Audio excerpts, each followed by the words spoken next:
Hello বন্ধুরা, welcome back আমার digital ডায়েরিতে। আশা করি তোমরা সবাই ভালো আছো আর তোমাদের ভালোবাসায় আমি ভালোই আছি।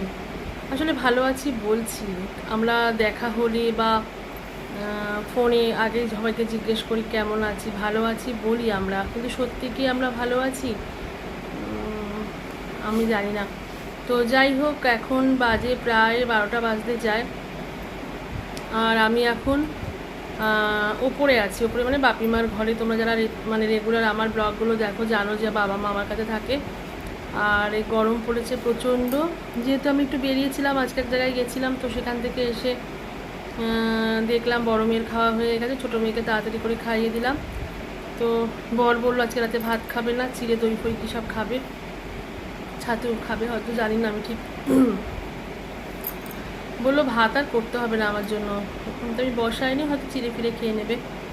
আর আমি রাস্তায় একটু ঝালমুড়ি কিনে খেয়েছিলাম, আমারও খেতে ইচ্ছা করছে না। ভেবেছিলাম বাড়ি এসে যাই হোক ভাত ফাত কিছু একটা খাবো, কিন্তু আসার পর এমন একটা খবর পেলাম, মনটা সত্যি খুব খারাপ হয়ে গেল।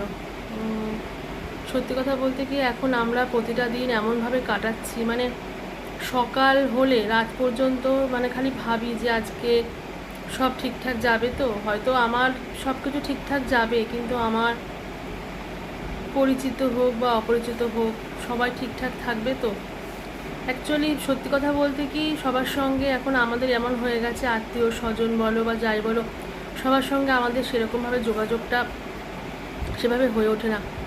তবুও দিনের শেষে একবার করে ভাবি যে সবাই যেখানে যে আছে যেন ভালো থাকে।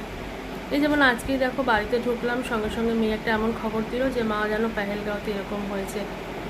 তো তারপর প্রথমে ভাবলাম যে বেড়াতে গেছে, মানে প্রথমে বেড়াতে গেছে সেটা জানিও না, ভেবেছি তাই ওখানে কোনো যেরকম অ্যাটাক হয় সেরকমও। পরে যখন বর খবর দেখছে নিউজ দিতে, তখন দেখলাম যে বাবা মানে টেরোরিস্টরা টুরিস্টদের ওপরে মানে অ্যাটাক করেছে। এবং সেই দেখো আমাদের পরিচিত হোক বা অপরিচিত হোক, আমাদের বাঙালি একটা ফ্যামিলি থেকে মারা গেছে। তো বাঙালি হোক বা আমার অবাঙালি হোক, মানে সত্যি কথা বলতে কি খারাপ লাগে। মানুষ কিসে শান্তি, মানে কিসে ভালো থাকবে? চাকরি পেয়ে চাকরি চলে যাচ্ছে, বাবা মায়ের সন্তান ডাক্তার করে কষ্ট করে মানুষ করে সে বাবা মা সন্তান হারাচ্ছে।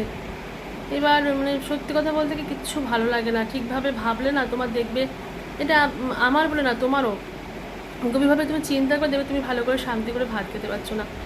তো যাই হোক, এর মধ্যেও আমাদেরকে ভালো থাকার চেষ্টা করতে হবে, আর এই যে কদিন বাঁচি ভালো থাকতেও হবে। তো বন্ধুরা, এটাই তোমাদের সঙ্গে ভাগ করে নিলাম, শেয়ার করলাম। আর এখন দেখো আমার ওপরে থাকার কারণ হচ্ছে এটা, ছোটো মেয়ে দেখো ওখানে হোমওয়ার্ক করছে।